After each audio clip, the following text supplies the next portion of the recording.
ನಾಳೆಯಿಂದ ಸಿಎಂ ಸಿದ್ದರಾಮಯ್ಯ ಕಾನೂನು ಹೋರಾಟವನ್ನ ನಡೆಸಲಿದ್ದಾರೆ. ಸಿಎಂ ಕಾನೂನು ಹೋರಾಟದ ನಡುವೆ ಲೋಕಾಯುಕ್ತ ಕರೆ ನೀಡುವ ಸಾಧ್ಯತೆ ಕೂಡ ಇದೆ. ನಾಳೆಯಿಂದ ತನಿಖಾ ಅಧಿಕಾರಿ ಮುಂದೆ ಹಾಜರಾಗುವಂತೆ ನೋಟಿಸ್ ಜಾರಿಯಾಗುವ ಸಾಧ್ಯತೆ ಇದೆ. ಸಿಎಂ ಸಿದ್ದರಾಮಯ್ಯಗೆ ಮೂಡಾ ಕೇಸ್ನಲ್ಲಿ ವಿಚಾರಣೆಗೆ ಹಾಜರಾಗುವಂತೆ ಲೋಕ ನೋಟಿಸ್ ನೀಡಬಹುದು. ನಾಳೆ ಲೋಕಾಯುಕ್ತ ನೋಟಿಸ್ಗೂ ಮೊದಲೇ ತಡೆ ತರಲು ಸಿಎಂ ಸರ್ಕಸ್ ನಡೆಸ್ತಾ ಇದ್ದಾರೆ. ನಾಳೆ ಹೈಕೋರ್ಟ್ನಲ್ಲಿ ಅಪೀಲು ಸಲ್ಲಿಕೆಗೆ ಸಿಎಂ ಟೀಮ್ ತಯಾರಿಯನ್ನ ನಡೆಸ್ತಾ ಇದ್ದು, ಏಕಸದಸ್ಯ ಪೀಠ ಕೊಟ್ಟ ಆದೇಶ ಪ್ರಶ್ನಿಸಿ ದ್ವಿಸದಸ್ಯ ಪೀಠಕ್ಕೆ ಅಪೀಲನ್ನ ಸಲ್ಲಿಸುವ ಸಾಧ್ಯತೆ ಕೂಡ ಇದೆ.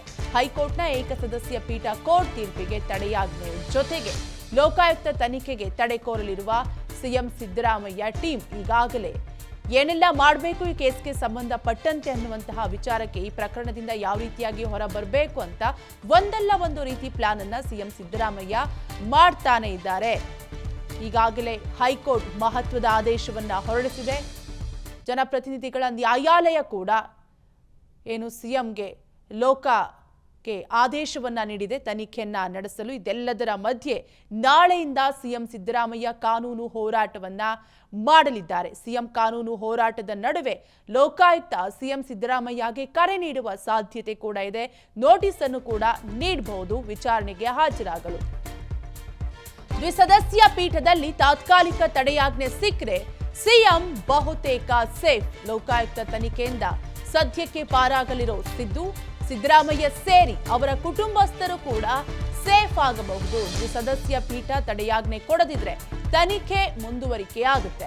ಸಿಎಂಗೆ ತನಿಖೆ ಸಹಕಾರ ಕೊಡಬೇಕಾದ ಅನಿವಾರ್ಯತೆ ಕೂಡ ಇದೆ. ಒಟ್ಟಾರೆಯಾಗಿ ದ್ವಿಸದಸ್ಯ ಪೀಠದಲ್ಲಿ ಒಂದ್ ವೇಳೆ ತಡೆಯಾಜ್ಞೆ ಸಿಕ್ಕರೆ ಸಿಎಂ ಬಹುತೇಕ ಸೇಫ್ ಆಗಲಿದ್ದಾರೆ. ಲೋಕಾಯುಕ್ತ ತನಿಖೆಯಿಂದ ಸದ್ಯಕ್ಕೆ ಸಿಎಂ ಪಾರಾಗಬಹುದು. ಸಿದ್ದರಾಮಯ್ಯ ಸೇರಿ ಅವರ ಕುಟುಂಬಸ್ಥರು ಅಂದ್ರೆ ಅವರ ಪತ್ನಿ ವಿರುದ್ಧ, ಅವರ ಬಾಮೈದನ ವಿರುದ್ಧ ಕೂಡ ಎಫ್ಐಆರ್ ದಾಖಲಾಗಿದೆ. ಒಂದ್ ವೇಳೆ ತಾತ್ಕಾಲಿಕ ತಡೆಯಾಜ್ಞೆ ಸಿಕ್ಕರೆ ಅವರ ಕುಟುಂಬಸ್ಥರು ಕೂಡ ಬಹುತೇಕ ಸೇಫ್ ಆಗಬಹುದು. ದ್ವಿಸದಸ್ಯ ಪೀಠ ತಡೆಯಾಜ್ಞೆ ಕೊಡದಿದ್ರೆ ತನಿಖೆ ಮುಂದುವರಿಯುತ್ತೆ. ಲೋಕಾಯುಕ್ತ ತನಿಖೆ ಮುಂದುವರಿಯುತ್ತೆ. ಸಿಎಂಗೆ ತನಿಖೆಗೆ ಸಹಕಾರ ಕೊಡಬೇಕಾದ ಅನಿವಾರ್ಯತೆ ಕೂಡ ಇದೆ. ಡೀಟೇಲ್ಸ್ ಕೊಡಲು ನಮ್ಮ ಪ್ರತಿನಿಧಿ ಹನುಮಂತು ದೂರವಾಣಿ ಸಂಪರ್ಕದಲ್ಲಿ ಕನೆಕ್ಟ್ ಆಗಿದ್ದಾರೆ. ಹನುಮಂತು, ಈ ಮೂಡಾ ಪ್ರಕರಣ ಬೆಳಕಿಗೆ ಬಂದಾಗಿನಿಂದಲೂ ಕೂಡ ಸಿಎಂ ಸಿದ್ದರಾಮಯ್ಯಗೆ ಟೆನ್ಷನ್ ಹೆಚ್ಚಾಗ್ತಾನೆ ಇದೆ. ಈಗ ಮುಂದೆ ಕಾನೂನು ಹೋರಾಟ ಯಾವ ರೀತಿಯಾಗಿರುತ್ತೆ, ಸಿಎಂ ಸಿದ್ದರಾಮಯ್ಯನವರ ಪ್ಲಾನ್ ಯಾವ ರೀತಿಯಾಗಿದೆ ಹನುಮಂತು?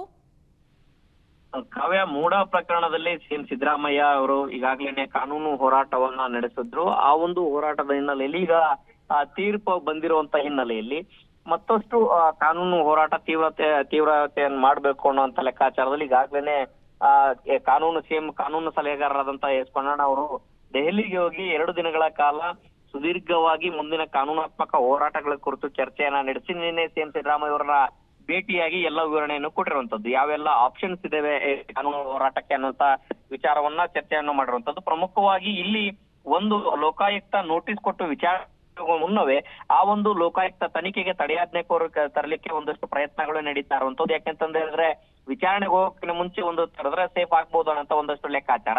ಆ ಕಾರಣಕ್ಕಾಗಿನೇ ಈಗ ದ್ವಿಸದಸ್ಯ ಪೀಠಕ್ಕೆ ಅಪೀಲ್ ಹೋಗ್ಲಿಕ್ಕೆ ಮತ್ತೆ ಒಂದಷ್ಟು ಮೊನ್ನೆ ಕೊಟ್ಟಂತಹ ಜನಪ್ರತಿನಿಧಿಗಳ ನ್ಯಾಯಾಲಯ ತೀರ್ಪೇನು ಕೊಟ್ಟಿದೆ ಆ ತೀರ್ಪು ಮತ್ತೆ ಹೈಕೋರ್ಟ್ ಕೊಟ್ಟಂತಹ ತೀರ್ಪಿನಲ್ಲಿ ಒಂದಷ್ಟು ಲೋಪದೋಷಗಳಿದಾವೆ ಅನ್ನುವಂತ ವಿಚಾರವನ್ನ ಪ್ರಸ್ತಾಪ ಮಾಡಲಾಗಿದೆ. ಈಗಾಗ್ಲೇನೆ ಆ ಒಂದು ಅಂಶಗಳನ್ನ ಮತ್ತೆ ಯಾವೆಲ್ಲ ಸೆಕ್ಷನ್ ಗಳನ್ನ ಉಲ್ಲೇಖ ಮಾಡಲಾಗಿದೆ ಅವನ್ನೆಲ್ಲ ಯಾವ ರೀತಿ ಟ್ಯಾಕಲ್ ಮಾಡಬಹುದು, ನಾವು ಯಾವ ರೀತಿ ಪ್ರಶ್ನೆಯನ್ನ ಮಾಡಬಹುದು ಅನ್ನುವಂತ ಒಂದಷ್ಟು ವಿಚಾರಗಳು ಚರ್ಚೆಯನ್ನ ಮಾಡಿಕೊಂಡು ಅಂತಿಮವಾಗಿ ನಾಳೆ ಅಪೀಲು ಸಲ್ಲಿಸುವಂತ ಸಾಧ್ಯತೆ ಇದೆ.